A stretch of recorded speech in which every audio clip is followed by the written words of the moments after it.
Hello everybody, hope you're having a great day. Take a look at this. Simple, boneless turkey breast. This is about 3 pounds and it's perfect for a small family. And if you need more, you can cook multiple, but this is no fail, easy to do turkey dinner. Let me show you how it's done. You just take it out of the package. I dry it off with some paper towels. It has this netting. Just leave that netting on. It's so simple. It doesn't get any easier than this. And then you want to put something on to hold the seasoning, and I'm using bacon grease. Now, if you don't have bacon grease or you don't want to use bacon grease, you could use butter or you could use some type of oil, some olive oil, and you just rub this on. It's so simple. You're going to love this kind of turkey. And then you put some of the rub on, a nice thick coating of rub. Now I made this rub and I've got a video showing how to make this rub. And next we're going to put 1 tablespoon of black pepper, coarse ground, and then 1 tablespoon of paprika, and then 2 teaspoons of salt, and 2 teaspoons of regular table sugar, and 2 teaspoons of garlic powder, and 1 teaspoon of oregano, and 1 teaspoon of dark chili powder. Now you can double or triple these ingredients if you want to make more, but I'm just going to make enough for really one time. And then 1 teaspoon of mustard powder. And we're going to finish it off with 1/4 teaspoon of onion powder. That ought to be enough. And if you'd like to use it, well, you can make some yourself or just use your favorite kind of poultry rub. And you want a nice thick coating. And don't worry, this is a thick piece of meat. And so this is just on the outside. I didn't brine this. I don't really care for the taste of brined turkey. I like the turkey to have that wonderful coating and also a nice hit of salt on top so that when you eat it, you have different flavors of spice. Now I have my grill warmed up and it's about 300 degrees. You could cook this in the oven the same way, but I want to add the smoky flavor. I'm going to add some more of this spice and rub on top. And if it's too much after it's cooked, you can just brush it off. But I want that coating. And so now I'm going to put a temperature probe in, and this is really the secret to having perfect turkey. You put this in and set it to go off at 165 degrees, and when it hits that internal temperature, it's done. You just take it off. And so it took about an hour and a half, and it hit 165. And now all you have to do is take the probe out, and I'm going to go ahead and take it in, and it's beautiful, and it smells so good. If you like that good traditional turkey dinner without the fuss of a big bird, this is the way to do it. And once you get it in, you have to remove that netting. It's really simple. You just carefully lift it up and begin to cut it off. It's easy, and there's no bone in this at all. Now, it tastes great, and I think you'll really like it. And of course, I could have cooked 3 or 4 of these. And just gently remove that netting, just like that. So simple, and it smells so good. I wish you could smell it. And you want to let it rest for at least 10 minutes before you cut it. And so after 10 minutes, well, now let's cut it open and take a look. And you can just slice it any way you like. We'll just cut it here kind of in the middle, give you a look at it. It's still nice and hot. Can you see the steam coming up? Beautiful smoked turkey. Oh, it's still nice and tender and juicy. We'll cut some of this. Do you like turkey? It's one of my favorites. And you can do this any time of year, really, but especially during the holiday season, there's just something about turkey that brings back great memories. And I also made a sweet potato casserole. And this is sweet potato casserole. And I want to show you how I make it. I really like it. And I just use canned sweet potatoes. It just makes it easy. You drain that can out. That's a 29-ounce can. And then I have about 1/4 cup of melted butter. Regular real butter. And to that, I'm going to add 1 egg. Now I'm going to go ahead and mix all this up right in the baking dish. It makes it easy. So we get that egg in, and with just a fork, you just want to beat the egg. I like to keep cooking as simple as possible. And so that looks just about right. Now I'm going to add 1/2 a teaspoon of salt, 1/4 teaspoon of nutmeg, 1/2 teaspoon of cinnamon, and 1 teaspoon of vanilla extract, and 1/2 cup of light brown sugar, and 1/4 cup of regular whole milk. That looks like about 1/4 cup. And then use the fork to just mix it up. And if there's any lumps in the brown sugar, you can take care of it here, just break them up. Now you can use regular white sugar as well if you prefer, but I like the flavor of the light brown sugar, so that's what I'm using. Just mix this up. Now of course this will make your casserole a little darker. If you like the nice orange sweet potatoes, then use regular white sugar. Now it's time for the sweet potatoes. 29 ounces, drained, and mash it with a fork. You could also use 2 15-ounce cans. It doesn't have to be just perfectly mashed. Just take your time. It's easy. And break it up with a fork. This is one of my favorite dishes around the holiday season.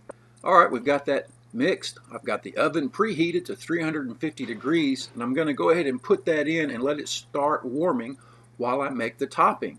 And that's 1/2 cup of light brown sugar, 1/4 cup of flour, and give that a mix. It's very important to learn how to prepare those special dishes that you grew up eating, because the time may come when your grandmother or your mother won't be there to make it, and you'll want it so bad, and it just brings back such great memories. So if you have a chance, learn how to do it. I'm going to add 1/4 cup of melted butter to this topping and turn that over just a bit, and then 1 cup of pecans. Fantastic. And we're just going to mix this together until all of the pecans are coated and the flour is moist. So we just turn this over, stir it gently, and this topping really makes this dish. Now some people like marshmallow topping on their sweet potato casserole, but this is my favorite. Now let me clear this away and bring that dish back out. It's started to warm. And then all you have to do is put the topping on. You can see the consistency of it. It's very thick, and everything is moist. The pecans are sticking together, coated with the flour and the sugar and the butter, and oh, it tastes so good. And you just spread that out. You kind of try to evenly distribute those pecans. And it's not enough to completely cover the top, so don't worry about that. This is not like spreading frosting on a cake. You just want to distribute those pecans evenly across the top. And let me zoom in a little bit so you can get a closer look. And just push them around. Don't worry about it. Don't fret over it. And I want to show you the consistency of the topping. It's all nice and moist, and it sticks together. And so it doesn't really spread that easy, but that's okay. Just push it around. And if there's any left in the spoon, I'm going to go ahead and push it off with my finger. My hands are clean. And it's really that simple. Then all you have to do is put it in the oven at 350 degrees, let it bake for about 35 to 40 minutes.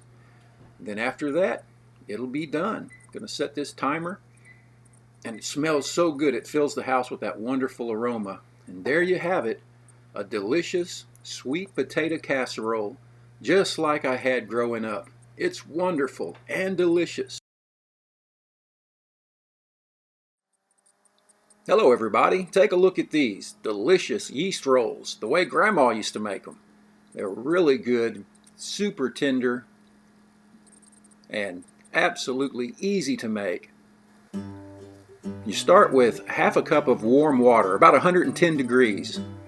And then you want to add to that 3 tablespoons or 2 tablespoons of sugar, whatever you prefer. And then 1 packet of rapid rise yeast. You put that in and then you let it set for about 5 minutes to activate. Take a look at it. You see how it's changed? It's been about 5 minutes and that yeast has really bloomed. Next, you want to add 1/2 cup of room temperature whole milk, or Grandma used to call it sweet milk.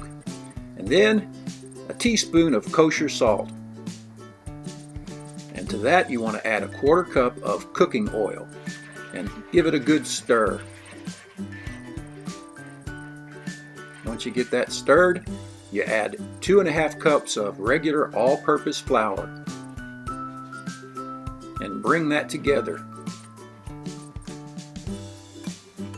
Oh, I can remember my grandmother doing this so many times, and it seemed like nothing when she did it. It was really no big deal.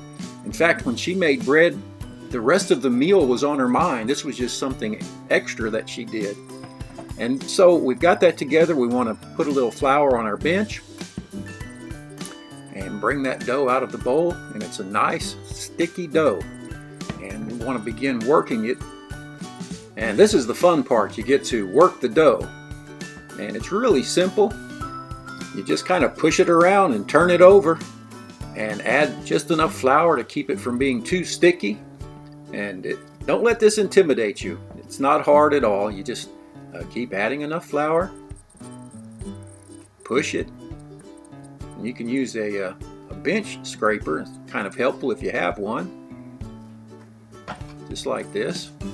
And you want to work it for about 10 minutes. And the more you work it, the more it becomes very pliable and consistent. Just like this. And after about 10 minutes, when you poke it, it'll kind of spring back just a little. Just like that. Just right. We want to put it in an oiled bowl, cover it, and let it rise for an hour. I have the oven light on to bring up the temperature a bit. After an hour, this is how it's risen, and you want to punch it down. And Grandma always did hers with 3 rises, and so that's what we're going to do. So that's the first rise. Get it punched down, cover it back up. We're going to put it back in that same oven and let it rise for 30 minutes. And while that's rising, we're going to prepare our baking pan.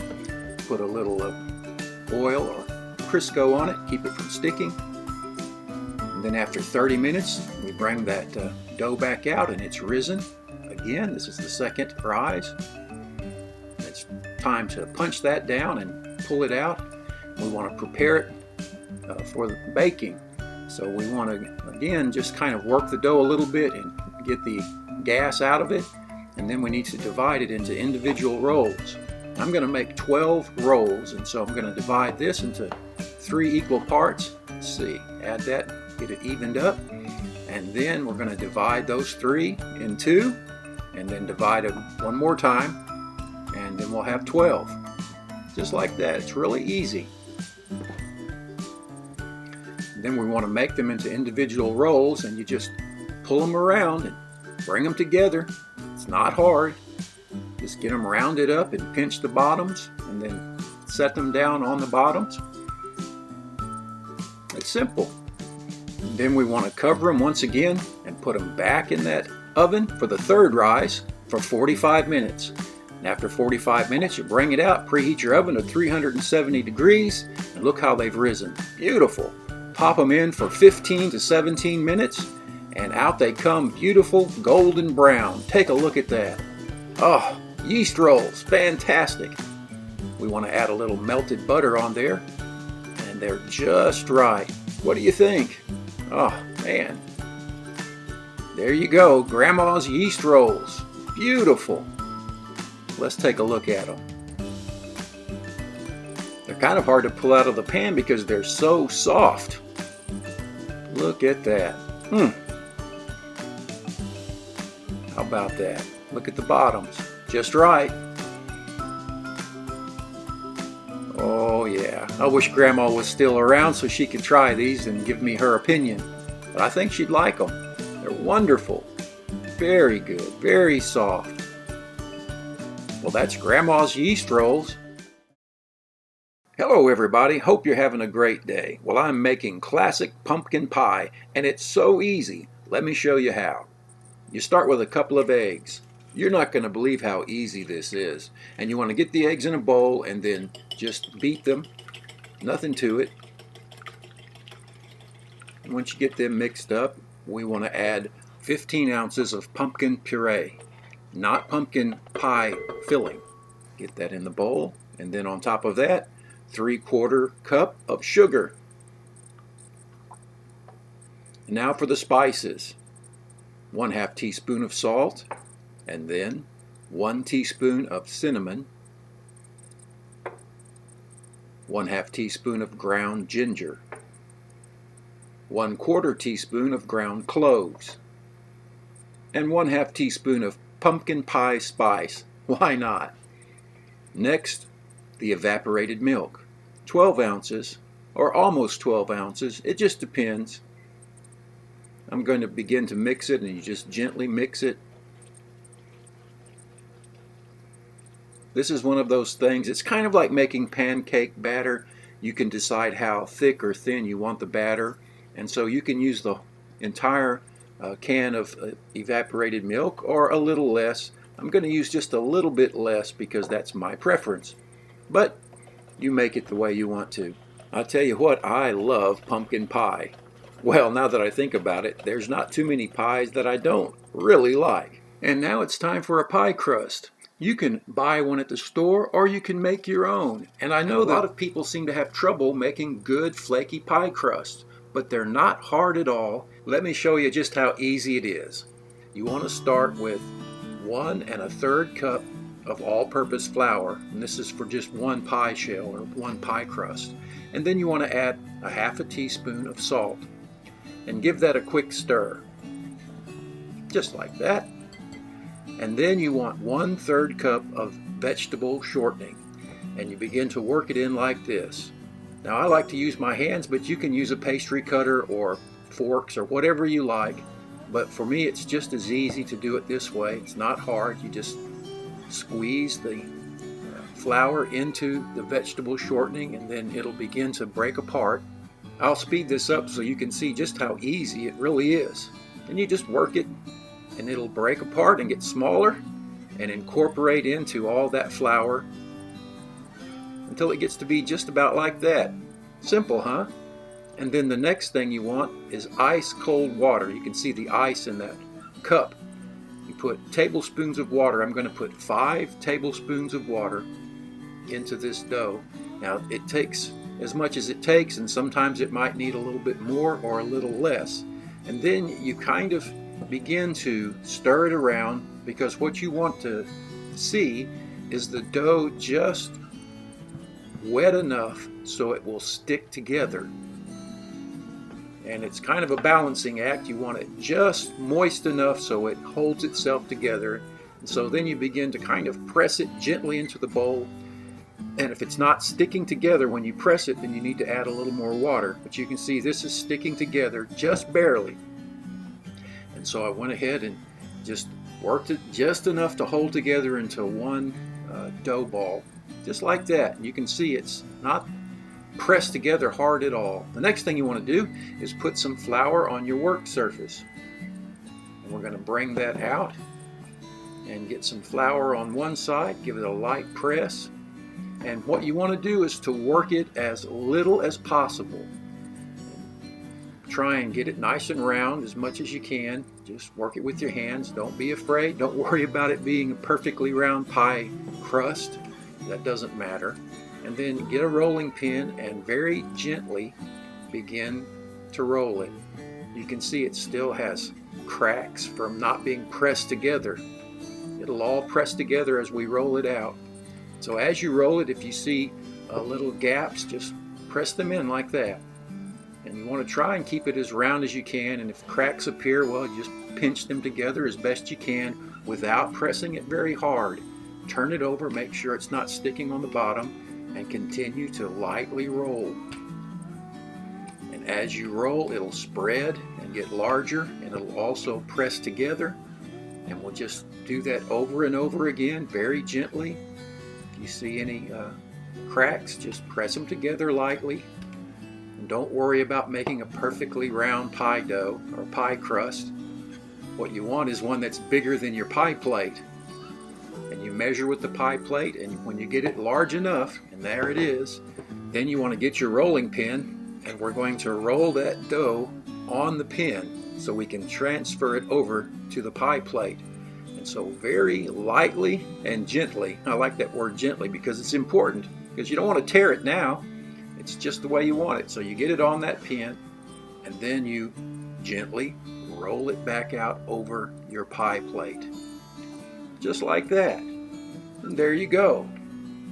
And so now it's just a matter of letting it drape down into your pie plate. And you don't want to push it and stretch it. You go ahead and lift up the edges so it can go down into the pie plate, and then press it all around the edges. And then you come back around and trim off any of the larger amounts of dough. And you want a little extra, maybe about an inch, to tuck under. And so once you tuck that edge under, then you can make decorative edging around it. I'm trying a little bit. I don't normally worry with that, but you can get as fancy with the edge of the pie dough as you like. And some people are really good at it and make it look almost professional. But I tell you what, if you see one that's not perfect, you know it's homemade. Now all we have to do is pour it in the pie shell, just like this. Now how easy is that? No problem. Anyone can do this. Really, you can. Next, it goes into a preheated oven, and you bake it for 15 minutes at 425 degrees, and then you reduce the heat to 350 for 40 to 50 minutes, and then it'll come out like this. Now you notice those cracks along the side. When the pie cools, it'll settle, and those will almost disappear. I'll show you what I mean. Take a look at that. Nice and cool, beautiful pie, classic pumpkin pie. Let's slice it.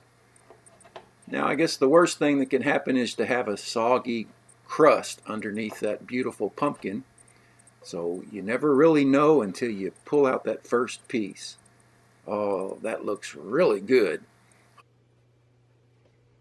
But the second piece is always the best because it cuts easier. So I'll give you that second piece. Pumpkin pie. I love it. And of course you want to put a little Ready Whip on top. Hey, that's fun. Buy a can of the Ready Whip. The kids really enjoy it. And there you have it. Classic pumpkin pie. Easy to make, super delicious. Everyone's favorite really at Thanksgiving. Let's have a taste. Oh yeah. Hey, thanks for watching. Take care. We'll see you next time. Bye now.